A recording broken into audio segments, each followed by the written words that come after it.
Bwana Yesu asifiwe. Mpendwa msikilizaji unayenisikiliza usiku wa leo.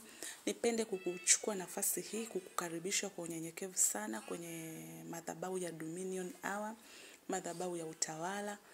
Nikukaribishe sana ewe msichana unayenisikiliza usiku wa leo. Karibu sana usikie neno ambalo Roho Mtakatifu ameliachilia kwa ajili ya maisha yetu. Nasi tunamshukuru sana Mungu kwa kweli, ameendelea kuwa mwema sana katika ibada hizi. Tunaendelea kupokea shuhuda mbalimbali, tunaendelea kuona watu wakifunguliwa kutoka kwenye vifungo vya adui. Tunalitukuza sana jina lake. Na mimi nakushukuru wewe ambaye unapata nafasi kwa namna moja ama nyingine, unatenga muda na kusikiliza ibada hizi. Na Mungu akubariki sana kwa kuchukua nafasi hiyo, ni nafasi ya ushindi sana. Mungu akubariki sana.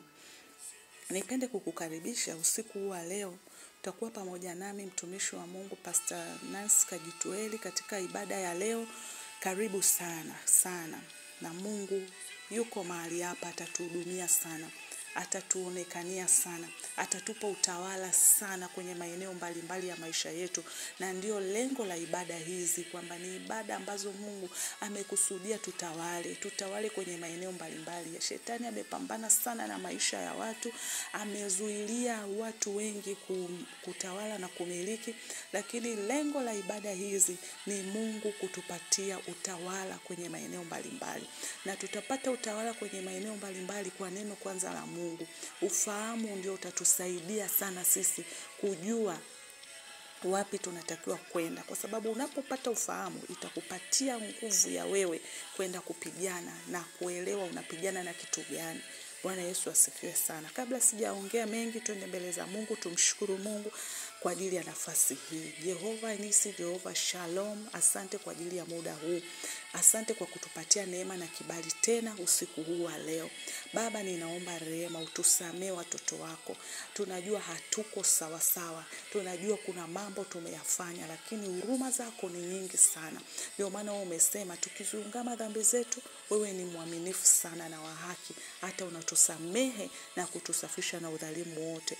Mungu turehemu, tusamee usiku huu, mahali ambapo tumewaza, tumenena kama wasichana, kama mtu mmoja mmoja binafsi amekukosea. Bwana, turehemu kabisa kwa hiyo damu yako ya thamani. Yesu, tusamehe kabisa.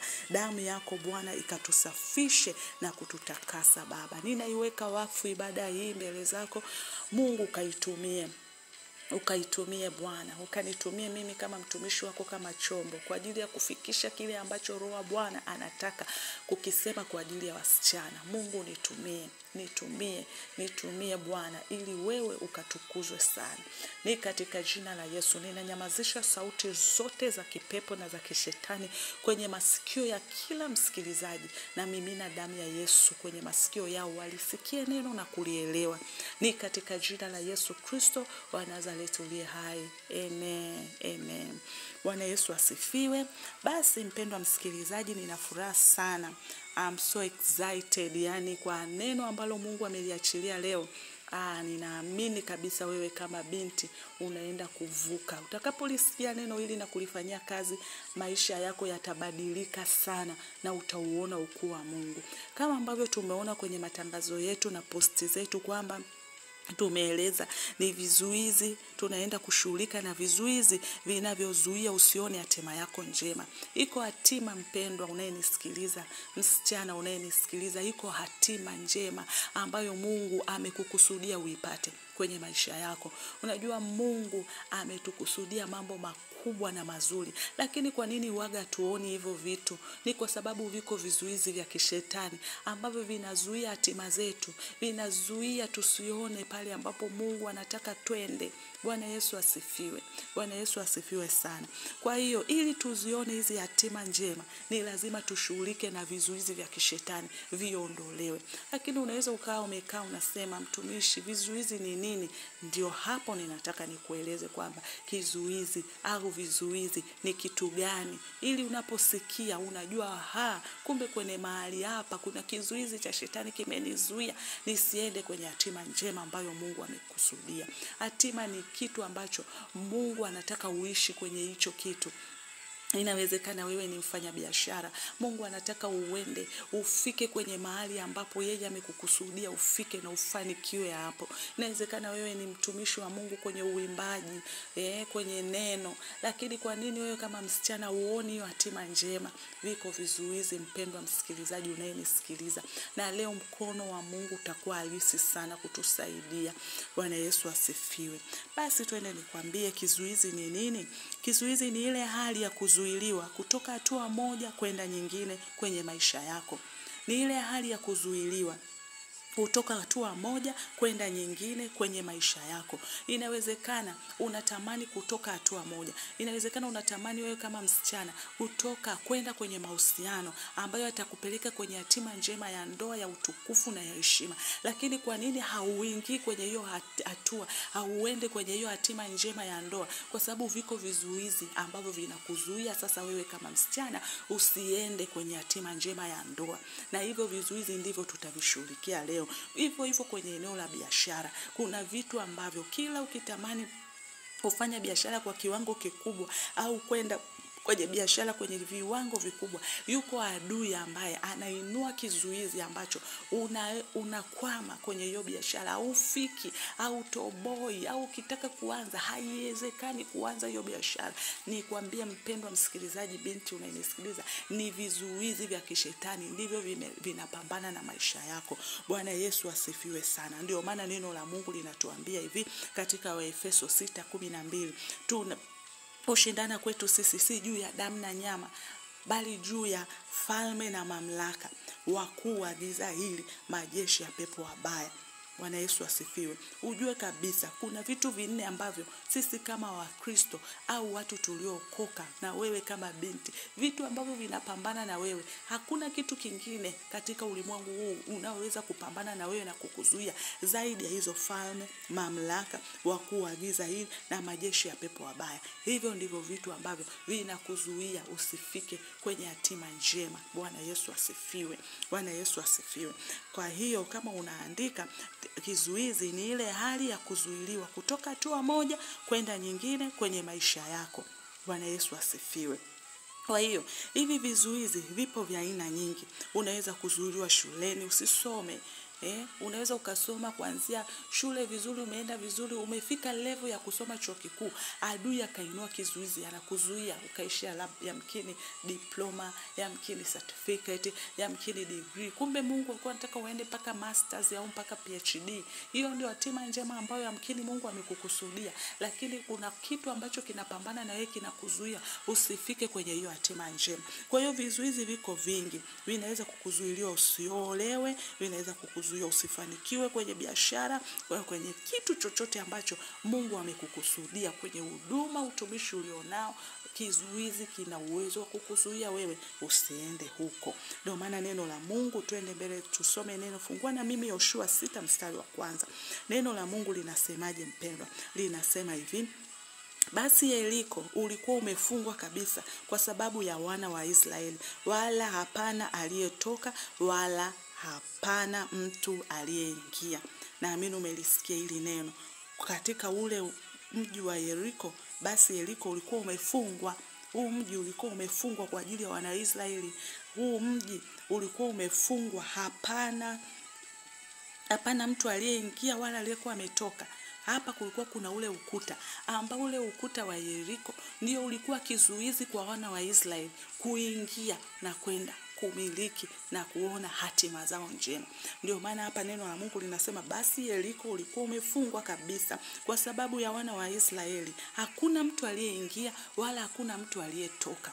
Inawezekana kwenye maisha yako hakuna vitu vinavyoingia wala hakuna vitu ambavyo vinazaliwa. Ni kwa sababu gani? Kuna roho ya vizuizi imekaa hapo, kama wana wa Israeli ambao walijengewa ukuta mkubwa. Inawezekana kwenye ulimwengu wa roho kuna ukuta mkubwa umejengwa unaozuia vitu vyako kuja, unaozuia mtu ambaye amekusudiwa kukuoa kuja, inayozuia biashara zako zinazotakiwa kuja haziingii kwenye maisha yako, hazikufuati kwenye maisha yako. Kwa nini? Kwa sababu kuna ukuta mkubwa ambao umekuwa kama kizuizi kinachozuia hivyo vitu vyako kuja. Lakini unaona kabisa wana wa Israeli waliweza kumiliki ule mji kwa sababu Mungu aliwapa maelekezo ya namna gani wanaweza kwenda kuutawala na kuingia kwenye ule mji ili kuchukua vitu vya kwao. Kwa hiyo usiku huu wa leo ni kuhakikishie binti unayenisikiliza, haijalishi kuna ukuta mkubwa kama wa Yeriko ambao umejengwa kwenye maisha yako, ninakuambia katika jina la Yesu, kama neno la Mungu linavyosema, utaenda kumiliki vitu vya kwako vyote ambavyo Mungu amevikusudia na vimezuiliwa na huo ukuta. Bwana Yesu asifiwe sana. Bwana Yesu asifiwe sasa. Basi sasa, ili uweze pia kushinda hivi vizuizi, ni lazima kuna vitu lazima vife. Ndio uone hatima yako, ndio uone maisha ambayo Mungu amekuandalia. Bwana Yesu asifiwe. Kuna vitu huwezi kuviona, kuna vitu huwezi kuvishika, kuna vitu huwezi kuvipata mpaka hivyo vitu vife. Bwana Yesu asifiwe. Aidha vife kimwili ama vife kiroho. Kwa hiyo kuna vitu ambavyo wewe vinakuzuia kwenye maisha yako usione hatima njema. Nikwambie ni lazima hivyo vitu vife kwanza, ndipo utaona baraka zako, ndipo utaona mipenyo yako. Kwa nini utasema kwa nini nasema hivi? Fungua na mimi Isaya 6 mstari wa 1. Neno la Mungu linasema hivi: katika mwaka ule aliokufa mfalme Uzia, na alimuona Bwana ameketi katika kiti cha enzi kilicho juu sana na kuinuliwa sana, na pindo za vazi lake likazijaza hekalu. Angalia huyu mtumishi wa Mungu anakuambia hivi, alipokufa mfalme Uzia ndipo alimuona Bwana. Inawezekana huyu mfalme Uzia ndio alikuwa kizuizi chake cha yeye kuona hatima njema ya utumishi alionao, kuona mipenyo ya kiungu. Maana alipokufa huyu mfalme Uzia ndipo akamuona, akaona kumbe akaona Bwana ameketi katika kiti cha enzi. Macho yake yalikuwa yamefungwa, aoni hatima yake njema. Ndipo mfalme Uzia alipokufa, macho yake yalifunguliwa, akaanza kuona, akaona Bwana ameketi katika kiti cha enzi kilicho juu sana na kuinuliwa sana, na pindo za vazi lake likalijaza hekalu. Akaanza kuona malaika, wale maserafi wanamwabudu Mungu wakisema haleluya haleluya. Ndipo siku zote hizo alipokuwa huyu mfalme Uzia hakuona chochote, lakini alipokufa ndipo alianza kuona. Sikwambii kwamba umuue huyo ndugu yako anayekutesa au anayekuzuilia. No. Kuna vitu kwenye ulimwengu wa roho ni lazima vife. Vitakapokufa utapata sasa kuona vitu vyako. Kuna vitu hivyo vizuizi lazima vife kwenye maisha yako, ndipo utaona mpenyo. Na leo ndio tunaenda kushughulikia hilo jambo. Kwa hiyo ukitaka sana kufanikiwa kwenye maisha yako, kupita kwenye vizuizi mbalimbali, lazima vitu vife. Kuna baadhi ya vitu kwenye ulimwengu wa leo vife. Vikifa hivyo utaanza kuona mpenyo wa Mungu kwenye maisha yako. Bwana Yesu asifiwe sana. Sasa vizuizi vingi vya kiroho kama nilivyokuambia vinatokea kwenye hiyo Waefeso 6:12. Kama ambavyo neno la Mungu nilikwambia linasema, kwa maana kushindana kwetu sisi si juu ya damu na nyama, bali ni juu ya falme na mamlaka, juu ya wakuu wa giza hili, juu ya majeshi ya pepo wabaya katika ulimwengu wa roho. Bwana Yesu asifiwe. Kwa hiyo bila kupoteza muda, twende tukaangalie hivyo vizuizi vinavyokuzuia usione hatima yako njema. Ni vizuizi gani hivyo vinavyokuzuia usione hatima yako njema? Na hivyo vizuizi ni lazima uviue kwenye maisha yako. Bwana Yesu asifiwe. Unaweza ukaviua kwenye ulimwengu wa roho na vife, ili wewe uanze kuona mpenyo kwenye maisha yako. Kizuizi cha kwanza ni tabia. Bwana Yesu asifiwe. Tabia fulani kwenye maisha yako ndio zina uwezo wa kukuzuia wewe usione au usifikie hatima yako njema. Utasema kwa nini mtumishi unasema tabia? Twende tusome wote wa Korinto wa kwanza sura ya 2 mstari wa 14. Neno la Mungu linasema hivi, basi mwanadamu wa tabia ya asili hayapokei mambo ya roho wa Mungu, maana kwake huyo ni upuuzi, wala hawezi kuyafahamu, kwa kuwa yatambulikana kwa jinsi ya rohoni. Bwana Yesu asifiwe. Hapa ndo tunaona kwamba kumbe kuna tabia za asili.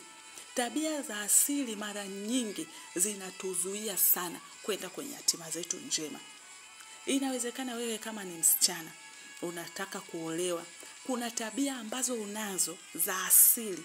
Yani asili ni kile kitu ambacho kiko ndani yako. Ndicho kitu ambacho kinatoka kwenye asili ya kwenu. Ndio maana hapa nasema, basi mwanadamu wa tabia ya asili hayapokei mambo ya Roho wa Mungu, maana kwake hayo ni upuuzi, wala hawezi kuyafahamu kwa kuwa yatambulikana kwa jinsi ya rohoni. Kwa hiyo unapokuwa na tabia ya asili, inakuzuia wewe kuona mambo ya Roho wa Mungu kwenye maisha yako. Maana ile tabia ya asili itakufanya uone tu hivyo vitu ni kama upuuzi na hayatajidhihirisha kwenye maisha yako. Bwana Yesu asifiwe. Kwa hiyo hapa neno la Mungu linatuonyesha kwamba ziko tabia za asili. Sisi kama binadamu tunazo tabia za asili. Usipoamua kuziua hizo tabia za asili, zitakuzuia usione hatima yako njema. Bwana Yesu asifiwe. Nitakupa tu mfano wa tabia za asili. Mfano, kiburi. Unaweza ukawa wewe ni binti, lakini una tabia ya kiburi. Yani asili yako wewe ni kiburi na hujaamua kuiua hiyo tabia. Kwa hiyo kiburi kinaweza kikakukosesha kabisa wewe kukosa mpenyo kufika kwenye hatima yako ya maisha ambayo Mungu amekukusudia, ya ndoa au ya kazi. Hakuna mtu atapenda kuajiri mtu ambaye ni kiburi. Kwa hiyo utajikosesha kufika kwenye hatima yako kwa sababu ya tabia mbaya ulionayo kama msichana. Bwana Yesu asifiwe. Yani mtu akikuona, akiambiwa akuelezewe ni nani, kwa namna ambavyo ulivyo, mtu ataanza kuelezea tu yule binti. Inawezekana mtu anataka kukuconnect na mtu, au mtu ameenda kuuliza yule binti nataka nioe pale au hiki, lakini namna ambavyo watu wanakutafsiri, huyu mwanamke, huyu msichana ni kiburi, uwaga yeye ni kiburi, uwaga anagombana na watu, uwaga anajibishana na watu, uwaga anajisikia na namna kama hiyo. Kwa hiyo inakukosesha hata yule ambaye hata kama amekupenda, namna ambavyo anasikia watu wanakuongelea inakukosesha wewe mpenyo wa kwenda kuolewa. Kwa hiyo kizuizi ambacho cha kwanza kinakuzuia wewe ni kiburi, na ni lazima hicho kiburi ukiue ndani yako ili uweze wako watu ambao sasa hivi ninavyoongea na wewe kama msichana unajijua ndani yako una tabia gani. Zichunguze hizo tabia. Inawezekana kuna tabia za kiburi ndani yako zinakukosesha kabisa. Zinakukosesha kabisa wewe usipate mpenyo, usipate neema ya kuingia kwenye agano la ndoa, kupata kazi, kuajiliwa, kufanikiwa kwenye maisha yako kwa njia mbalimbali kwa sababu ya kiburi. Kwa hiyo hakikisha leo tutakapoingia kwenye maombi unaua hicho kiburi ambacho unajua kabisa, wewe unajijua kabisa, ila mimi ni kiburi, ila mimi ni msengenyaji, ila mimi ni mbea, ila mimi ni mnafiki. Kwa sababu unaweza ukawa una tabia ya unafiki. Mtu akaja labda nakufahamu au mtu mwingine anakufahamu, akasema natamani yule binti nimchukue, anisaidie kazi yangu hii, lakini akamuuliza mtu akasema huyu binti ana tabia usengenyaji, sijui kama utamweza. Kwa hiyo pale kama Mungu ndo hatima yako ilikuwa ni hicho kitu, umekikosa. Tabia za maringo, tabia za majivuno, hivyo vitu vinakukosesha kama msichana kuenda kwenye hatima yako. Iko ni kizuizi kimoja. Hebu soma na mimi Esther 1:12. Neno la Mungu linasemaje? Hapa tunaona Vashti alikuwa na roho ya kiburi ndani yake. Hicho kiburi kilimfanya azuiliwe kuwa mke wa mfalme.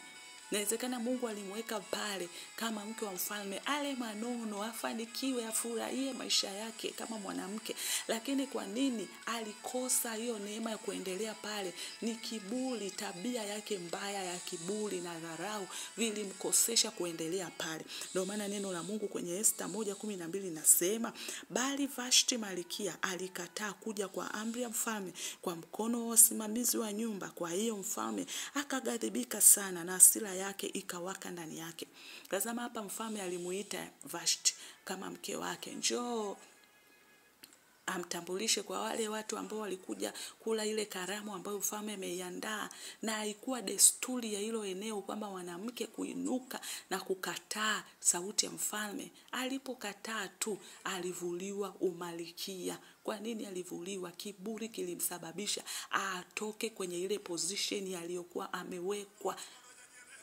Bwana Yesu asifiwe. Bwana Yesu asifiwe sana. Kwa hiyo hakikisha unajichunguza ndani ya moyo wako. Angalia ni kitu gani ambacho ni tabia ya asili. Hiyo tabia ya asili usidhanie imekuja tu, ni adui ameweka hapo kiwe kizuizi kwako. Unaweza ukawa ni mzuri, uko vizuri kila kitu, lakini tabia ndo inakukosesha kwenye vitu mbalimbali. Tabia ndo inakukosesha kwenye maeneo mbalimbali. Kwa hiyo binti unayenisikiliza, chunguza maisha yako. Angalia ni kitu gani hata wewe mwenyewe unajijua kabisa, mimi ni kiburi, mimi nina dharau. Yaani mtu akinifuata, moto utawaka. Au mimi niko hivi, mimi nina masengenyo, mimi nina umbea na unafiki. Kwamba kuna baadhi ya wanaume hawapendi wanawake wambea. Kuna baadhi ya wanaume hawapendi wanawake wanafiki. Wenye masengenyo, wenye dharau. Kwa hiyo unapokuwa na tabia za asili ndani ya maisha yako, iko ni kizuizi kimoja ambacho kitakukosesha sana. Kwa hiyo unachotakiwa anza kufuatilia maisha yako, asili yako. Asili yako ni nini? Majivuno, maringo, hicho kitu ndo zuio lako. Hakikisha unakiua. Kama nilivyokuambia kwenye Isaya 6:1, unapouua hapa unaambiwa mfalme alipokufa yule Uzia ndipo alimuanza kumuona Bwana. Utakapouua hiyo asili yako ya ndani ambayo imesimama kama zuio, ndipo utamuona Mungu, ndipo utaona vitu vya maana kwenye maisha yako. Kitu kingine, mfano mwingine ni hasira. Inawezekana wewe ni mtu wa hasira. Yaani ukifanywa kitu unapaniki, unakasirika.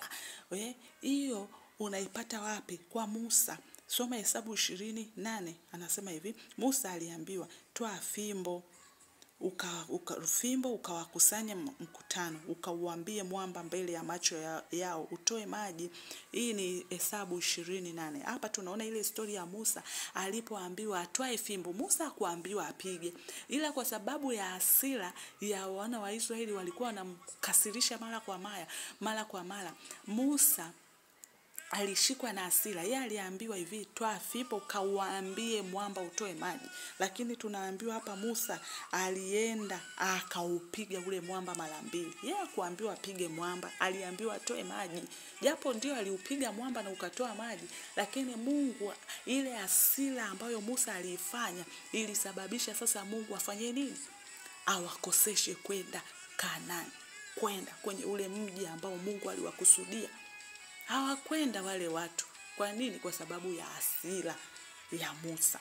Kwa hiyo kwenye maisha yako angalia. Ndio maana nakwambia tabia ni kizuizi kimoja, binti unayenisikiliza, kinachokukosesha. Hivi nimekupa tu vitu viwili, kuna hasira, kuna kiburi. Vipo vingi. Inawezekana ni uzinzi, inawezekana ni uasherati, inawezekana ni wewe unaweza ukasema mimi sionekani, mimi ni msagaji kisirisiri. Inawezekana ni ulevi, unafanya kwa sirisiri. Unapofanya kitu kwa siri, rohoni kitu hicho kitamanifest, kitazuia mpenyo wako wewe kupata. Kwa hiyo chochote unachokifanya, iwe unakifanya kwa siri, iwe unakifanya mpaka wanadamu wengine wanakiona, hiyo tabia ndio zuio la kwako kwenda kwenye mpenyo wa kiungu. Kwa hiyo hakikisha unaua kila tabia mbaya. Ziko tabia nyingi sijazitaja, lakini wewe unajua ni tabia gani mbaya ndani yako zinakuzuia usione hatima yako njema. Bwana Yesu asifiwe. Bwana Yesu asifiwe. Kitu cha pili ni marafiki. Bwana Yesu asifiwe. Marafiki wasio sahihi. Bwana Yesu asifiwe sana. Inawezekana ili ni zuio kubwa pia. Ni zuio ambalo litakuzuia wewe usiende kwenye hatima yako. Hatuna tu muda wa kusoma maandiko mengi kwa sababu ya ya muda, lakini tunaambiwa kwamba zuio kubwa kwenye maisha yako msichana unayenisikiliza ni marafiki. Marafiki wana uwezo wa kukuzuia wewe sana usiende kwenye hatima yako njema. Hapa tutaona ile story ya nani, ya Amnoni na Yonadabu. Hawa ni walikuwa marafiki. Bwana Yesu asifiwe. Utapata muda soma hii Samueli wa pili sura ya 13. Hapa tunaona Amnoni alimtamani dada yake. Lakini alipata rafiki asiye sahihi. Huyu rafiki ambaye alikuwa sio sahihi akaanza kumshauri vitu vya uongo. Akamwambia, wewe unamtaka dada yako, tengeneza mbinu. Akamwambia tengeneza mbinu. Hii mbinu utakuja utalala na dada yako, jifanye unaumwa, na atakapokuja dada yako utamshika kwa nguvu, atakapokuletea chakula. Akampa mbinu zote za kuweza kulala na dada yake. Huyu ni rafiki. Na alipoingia Amnoni alilala na dada yake. Umeona, alipolala naye akalia. Hapa neno la Mungu linavyosema ule mstari wa 3. Lakini Amnoni alikuwa na rafiki jina lake Yonadamu, mwana wa Shama nduguye Daudi. Naye Yonadamu alikuwa mtu mwerevu sana, huyo Yonadamu. Sasa kwa hiyo unaweza ukawa na marafiki ni werevu, wajanja. Yaani wao wako kwa ajili ya kupoteza hatima yako. Wewe una kitu fulani, anakuja anakuambia kinaonekana kama kizuri, lakini mwisho wa siku kinakuangamiza. Kwa hiyo anasema hivi, naye akamwambia, kwa nini mwana mfalme unakonda hivi siku kwa siku? Hutaki kuniambia? Amnoni akamwambia, nampenda Tamari, umbu la ndugu yangu Absalomu. Yonadamu akamwambia, lala kitandani. Cheki sasa huyu rafiki alivyomjanja. Akamwambia, lala kitandani mwako, ujifanye mgonjwa, na baba yako atakapokuja kukutazama, mwambie amwache ndugu yangu Tamari aje kufanya nini? Anipe mkate nile, aandae chakula machoni pangu, nikiona nikakile mkononi. Kwa hiyo alifanya hivyo kweli. Alivyokuja babake akatunga hiyo story. Daudi akatuma mjumbe aende nyumbani kwa Tamari, akatumwa Tamari apeleke chakula. Mwisho wa siku huyu Amnoni alikuja akamlala dada yake. Na mwisho wa yote haya katika kucut the story, alipolala na dada yake, baada ya mwaka kupita, alikuja kuuliwa huyu Amnoni. Lakini ni nani? Ni huyu tena Yonadamu alienda kuvujisha hii story. Kwa hiyo unaweza ukao na rafiki, anakuona, mbona unakonda siku hizi rafiki yangu, best yangu, my BFF, mbona unakonda? Yani watu wananisema mbona siolewi? Kwani kuolewa tu? Wewe tembea na mwanaume zaa. Yani wala utaingia. Kumbe Mungu alikuwa kwenye mkakati wa kukuandalia. Kwa hiyo huyu Amnon alikuja akafa, hatima yake ilipotea. Inawezekana Mungu alimwandalia hatima njema, lakini hatima yake ilipotea kwa sababu ya rafiki. Rafiki alimpotezea hatima yake njema. Kwa hiyo mimi nakusihi binti unayenisikiliza, vitu ambavyo unatakiwa kuviua leo ni marafiki wasiofaa. Sio utoke ukaenda ukamuua yule rafiki ambao ushamgundua. No. Unaweza kuua kwa kukata hayo mahusiano na marafiki wabaya. Na tutaomba leo, nitakuombea leo, nitawaondoa marafiki wote wabaya kwenye maisha yako. Kwa hiyo watakapoondoka na wewe usianze kurudisha tena ushikaji. Ni Mungu amewaondoa kwa sababu wanakupoteza kwenye hatima yako. Usifike kwenye hatima yako. Kwamba kama Biblia inatuambia wako marafiki werevu kama wakina Yonadamu, hata maisha ya sasa hivi wako marafiki wabaya ambao wao wamewekwa na adui kwa ajili ya kupoteza hatima zetu.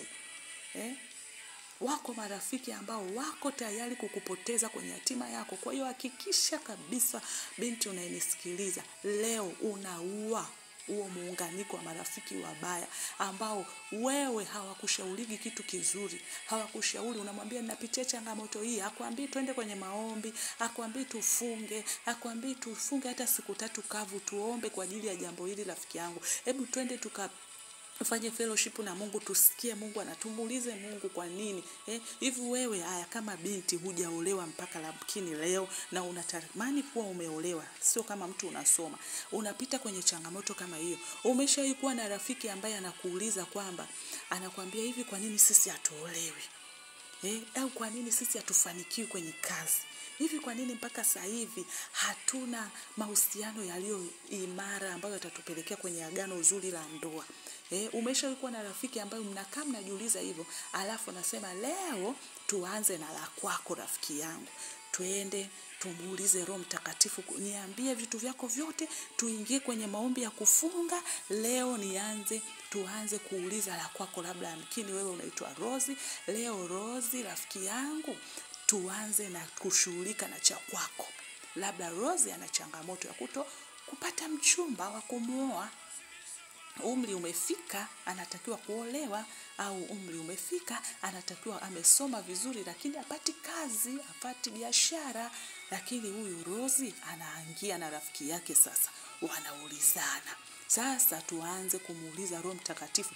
Umeshawahi kuwa na rafiki wa hivyo? Anasema tufunge, tumuulize Mungu kwanza kwa jambo lako. Mungu anawapa, mnapiga mnamaliza. Anakuja Judy, wewe rafiki yangu una changamoto gani? Mimi labda sipati kibali kwenye kazi.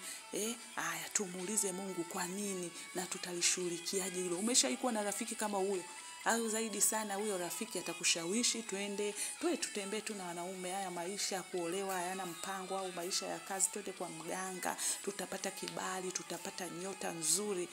Umeshawahi kuwa na rafiki ambaye mnashauriana vitu vya kiroho, mnasaidiana? Huyo unayemuita BFF ambaye wewe unamwamini, umeshawahi kukaa naye akakwambia mbona wewe una changamoto hii na mimi na changamoto hii, hebu tutenge wiki hii tufanye kazi ya kumuuliza Mungu kitu hiki kinatokana na nini, tukishughulikie na wewe hivyo. Umeshawahi kuwa na rafiki wa hivyo? Kwa hiyo kuwa makini na marafiki. Wakina Yonadamu wako wengi, watamaliza hatima yako. Na hawa ndivyo vizuizi, marafiki wabaya ndivyo vizuizi vikubwa sana kwenye maisha yetu. Tusikae sana hapo. Twende pointi nyingine. Mapepo. Kuna vizuizi vya mapepo. Yaani mapepo yenyewe ni vizuizi tosha vya kukuzuia wewe usifike kwenye hatima Mungu ambayo amekukusudia. Soma na mimi Mathayo 8:28. Kwanza kabla hatujasoma Mathayo 8:28, kuna ile Danieli 10. Hatutaisoma, ukiandika ukipata nafasi utaisoma. Danieli 10:11-14. Tunaona hapa Danieli ambapo alifunga siku 21. Daniel. Lakini Mungu kumbe alimjibu siku ile ya kwanza. Lakini kwa nini Danieli alizuiliwa maombi yake? Ndipo hapo yule malaika alipomletea majibu, akamwambia wewe mtu unayependwa sana, Mungu alishakujibu, lakini kwa nini majibu yako yamechelewa kuja? Wako wafalme wa giza wameyazuilia huko, ila mimi malaika Mikaeli nimeenda nimepigana nao, nimekuletea majibu. Kwa hiyo yako mapepo, ndio hicho nilichokuambia, nakwambia kwamba ziko falme na mamlaka, wako wakuu wa anga, wako wakuu wa giza ambao wanapambana na hatima ya maisha yako, au hizo roho ndio vizuizi vikubwa kwenye maisha yako ambavyo vinakuzuia wewe usiende mahali ambapo Mungu amekukusudia. Wamekujengea ukuta wa Yeriko, usivuke wala usiingie kwenda kumiliki kile kitu Mungu amefanya nini? Amekukusudia. Kwa hiyo ukisoma hii story ya Danieli, utaona kabisa ambavyo Danieli maombi yake, majibu yake yalizuiliwa na wale wakuu wa Uajemi. Kwa hiyo viko vitu, yako mapepo ambayo yenyewe yako kwa ajili ya kuzuia matokeo ya maisha yako yasiwe halisi. Na leo hayo mapepo yataenda kuangamizwa katika jina la Yesu. Kwa hiyo ukisoma pia Tesalonike wa kwanza 2:18 anasema hivi, kwa hiyo tulitaka kuja kwenu, na mimi Paulo mara ya kwanza na mara ya pili shetani akatuzuia. Nataka nikuonyeshe kwamba yako mapepo ambayo bosi wao ni shetani, yana uwezo ya kuwa kizuizi kwenye mambo mbalimbali ya maisha yako kama msichana.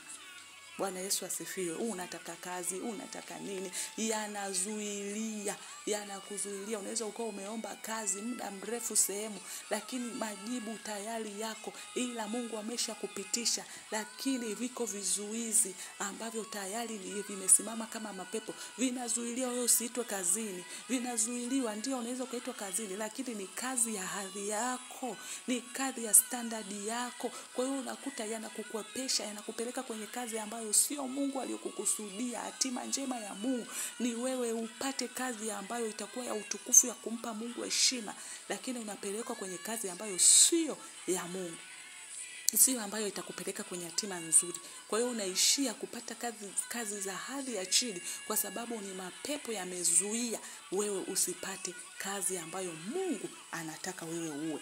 Bwana Yesu asifiwe. Ndio maana hapa anakuambia kwamba mimi Paulo mara ya kwanza na mara ya pili shetani akatuzuia, kwamba huyu Paulo kuna namna alikuwa anataka kwenda kuwasaidia watu, lakini shetani alimzuia mara ya kwanza na ya pili.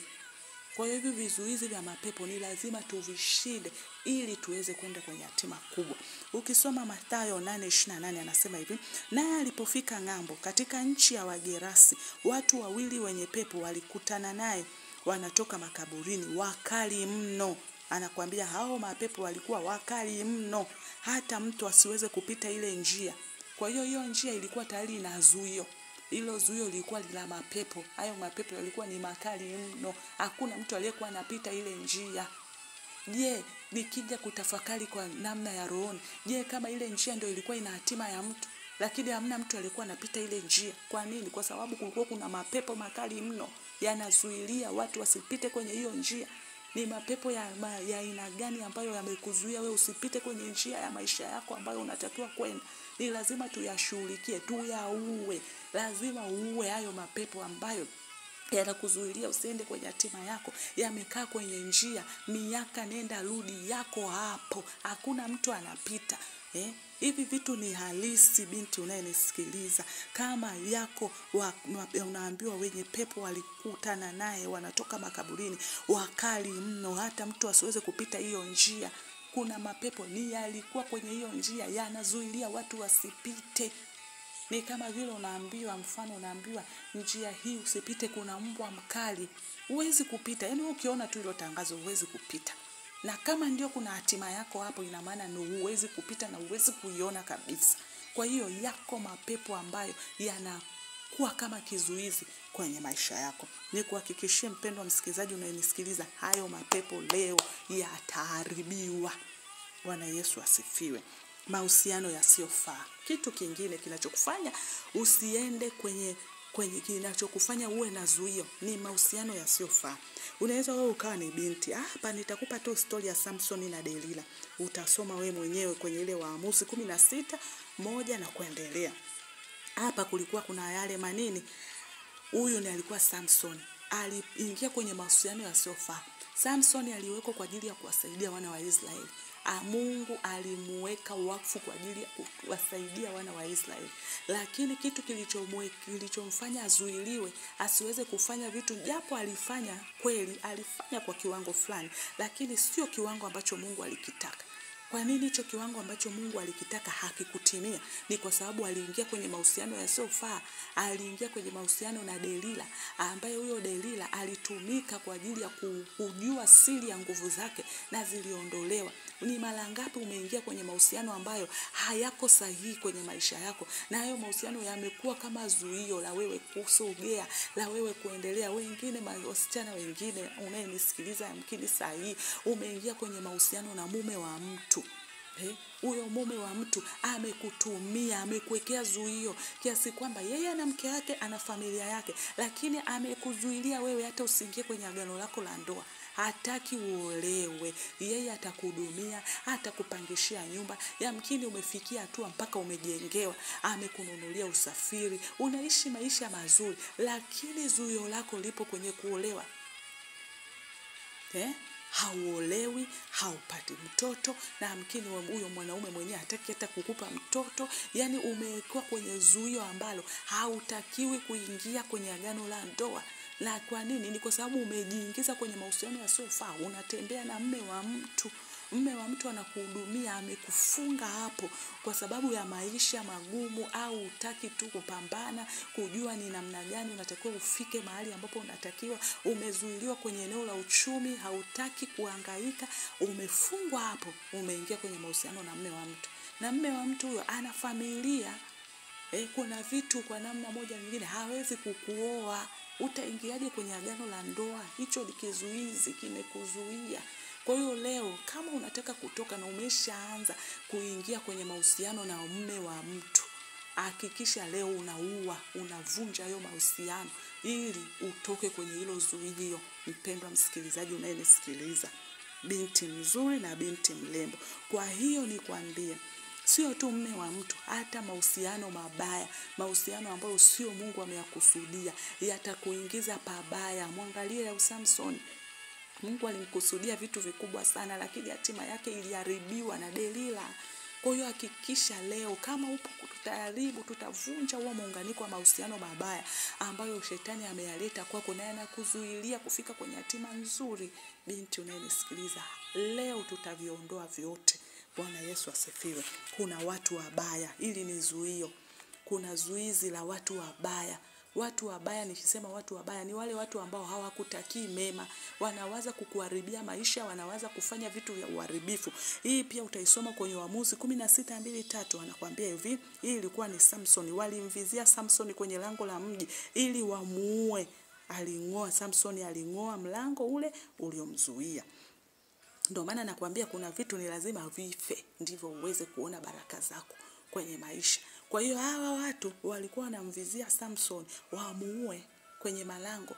Inawezekana hapo sahihi kuna watu wabaya wapo kwenye malango ya maisha yako, wanataka kukumaliza na kukuharibu. Hawa watu wabaya ni zuio, na hawa watu wabaya ni lazima waharibiwe ili wewe uweze kuona hatima njema. Bwana Yesu asifiwe. Wako wachawi. Naenda kwa spidi kidogo, nimekuambia watu wabaya. Waamuzi 16:2-3 walikuwa wanatamani kumvizia nani? Walikuwa wanataka kumvizia langoni Samson ili wamuue.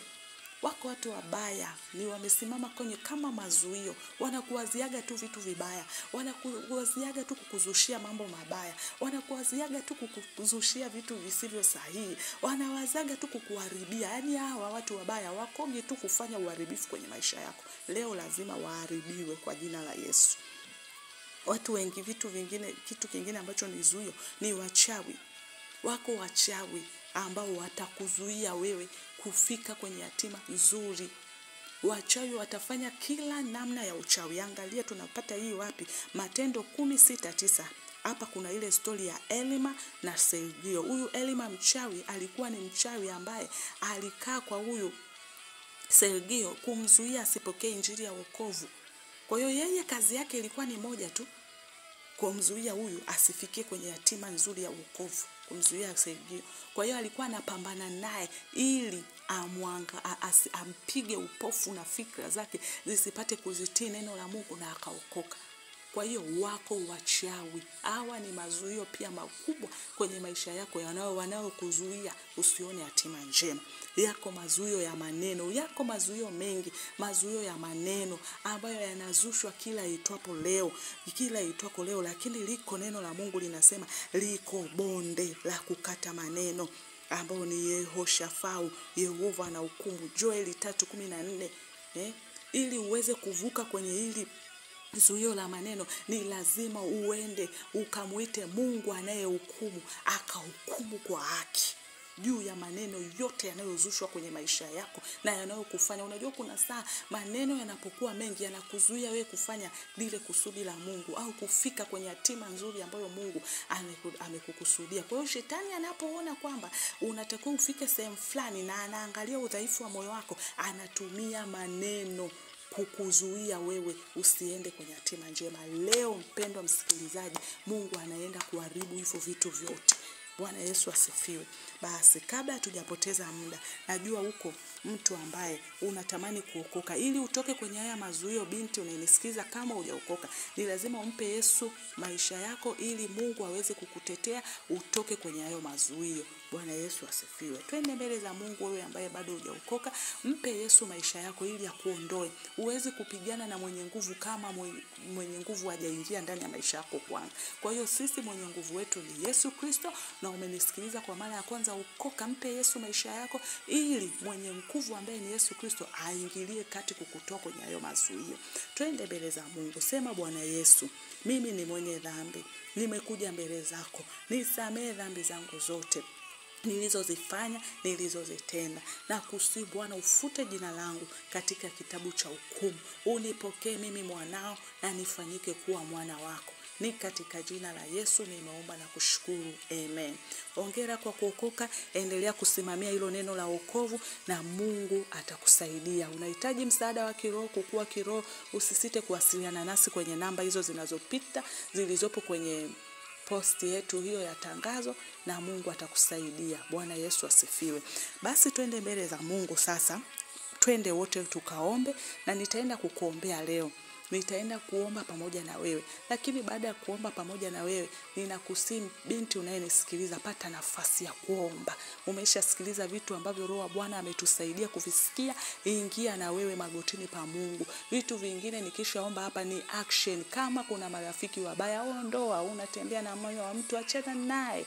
Sijui nini, achana navyo vyote. Bwana Yesu asifiwe. Baba, katika jina la Yesu, ninasogea mbele zako usiku wa leo. Kwa mamlaka ya jina la Yesu Kristo, umetupa mamlaka ya kukanyaga nyoka na nge na nguvu zote za ule mwovu shetani. Tazama ule mtumishi wako alipokufa mfalme Uzia, ndipo alianza kukuona wewe Mungu. Alianza kushuhudia matendo makuu. Inawezekana watoto wako hawa wako sahihi, kuna vitu hawajawahi kuvi-experience vizuri kwenye maisha yao. Hawajawahi hata kufika kwenye hatima zao nzuri. Ni kwa sababu kuna vitu vina uhai ndani ya maisha yao. Na mimi kwa mamlaka ya jina la Yesu, ninaua kila tabia zisizo za Mungu ndani yao. Ninaua tabia za kiburi. Ninaua tabia za majivuno, tabia za usengenyaji, tabia za umbea, tabia za ulevi, uzinzi. Naziua kwa mamlaka ya jina la Yesu. Ninaua hicho kizuizi ambacho kimesimama, kinatumia tabia mbaya. Tabia mbaya zinawakosesha kwenda kwenye hatima zao. Kwa mamlaka ya jina la Yesu, naing'oa na kuiua hiyo tabia sasa kwa jina la Yesu Kristo, na kwa mamlaka ya jina la Yesu. Ninasogea sahihi, ninauvunja kwa mamlaka ya jina la Yesu muunganiko wowote kwa damu ya Yesu Kristo. Muunganiko wa marafiki wabaya, ninauvunja kwa damu ya Yesu Kristo. Ninaua huo muunganiko sahihi, ili watoto wako waanze ku-experience, waanze kuona mambo mazuri na makubwa kwenye hatima za maisha yao. Kila rafiki asiyefaa ambaye ameunganika naye mtoto huyu, binti huyu anayenisikiliza, rafiki ambaye amekonektiwa na mapepo na majini na wachawi ili wamzuia asiende kwenye hatima njema, ninawateketeza kwa moto wa Roho Mtakatifu. Napeleka moto wa Roho Mtakatifu ukavunja huo muunganiko wa marafiki wabaya. Yeko rama santa rama sika. Kila mapepo, hayo mapepo yaliyokaa kwenye njia, hayo mapepo makali yaliyokaa kwenye njia za watoto wako, zinawazuia hao watoto wako wasipite kwenye hizo njia kwenda kwenye hatima zao. Hayo mapepo leo ninayaua kwa mamlaka ya jina la Yesu. Ninayaua na kuyateketeza kwa moto. Ninayaua na kuyaangamiza kwa damu ya Yesu. Yateketee na yaachie hizo njia ili watoto wako waweze kupita. Kwa jina la Yesu Kristo, ninaenda kuua mahusiano yasiyofaa na yavunja. Maana neno la Mungu ni nyundo ivunjayo vipande vipande. Na mimi saa hii navunja hayo mahusiano yasiyofaa yaliyoachiliwa kwenye maisha ya mabinti hawa. Mahusiano ambayo yanawapoteza kwenda kwenye hatima zao njema. Mahusiano ya waume za watu, mahusiano ya watu wasiofaa. Ninayaua na kuyavunja hayo mahusiano kwa mamlaka ya jina la Yesu. Hao watu waliofanana kama wakina Delila ambao wamekuja kwa namna ya kuharibu hatima zao, ninaziua hizo roho ndani yao na ninawakonekti sasa na watu walio sahihi kuanzia sasa. Mahusiano hayo yanapovunjika, macho yao yafunguke, maisha yao yafunguke, waanze kupata watu walio sahihi watakaoenda nao kwenye hatima njema. Ninaenda kusimama kinyume na kila watu wabaya walio kwenye malango ya mahusiano yao, malango ya maisha yao, kama ambavyo Samsoni aliweza kupita akang'oa ule mlango na akapita. Na mimi ninaenda kuwapiga piga wote waliokaa kwenye malango ya watoto wako yanayowazuia wasione baraka za maisha yao. Kwa mamlaka ya jina la Yesu, hao watu wabaya ninawatumia moto wateketee sasa, na ninaweka watu wema kwenye malango ya maisha yao, watakaowaletea baraka, watakaowaletea mafanikio, watakaowaconnect na vitu vizuri. Nami saa hii ninaenda kuondoa hicho kizuizi cha kichawi kilichosimama kwenye maisha yao. Uchawi wa aina yoyote uliofanyika kwenye maisha ya watoto wako, rika santa na masika. Tazama yule Elima alipigwa upofu na akina Paulo, na mimi ninaachilia nampiga upofu kila mchawi aliye juu ya binti hawa, kuwazuia na kuwaloga wasitembee katika njia ambayo Mungu amekusudia. Na piga upofu wachawi wote na uchawi wao wote ninaondoa kwenye maisha ya mabinti hawa, na kuanzia sasa macho yao yafunguke, waanze kuiona neema ya wokovu, waanze kuona neema ya baraka kwenye maisha yao. Na kuanzia sasa ninaenda kuachilia hukumu ya Mungu juu ya kila kizuizi cha maneno,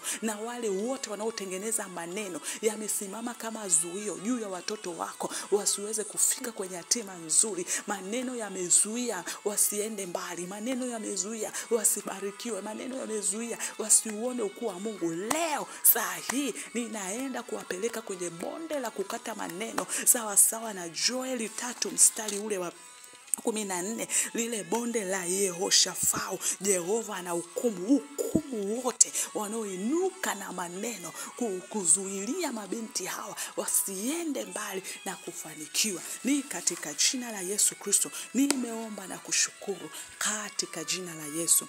Basi tunamshukuru Mungu kwa kuwa tumeomba na tunaamini Mungu atafanya. Endelea kurudi kwenye pointi zile, zibadilishe kuwa prayer point wewe mwenyewe unapoendelea kupata muda, na Mungu atakusaidia. Unapoomba, ruhusu Mungu akuletee, kama ni mahusiano mema akuletee mahusiano mema, tabia njema, panda tabia njema ndani yako. Endelea kumwambia Mungu, nipe tabia ya utii, nipe tabia nzuri. Hivyo endelea kutamka, Mungu atakufanikisha sana. Bwana Yesu asifiwe sana. Basi nikuache katika uwepo wa Mungu, na Mungu akubariki sana, ukafanikiwe na ukaendelee kustawi. Bwana Yesu asifiwe sana. Mungu akufanikishe. Ninakupenda na asante kwa kuwa pamoja na mimi. Amen and amen.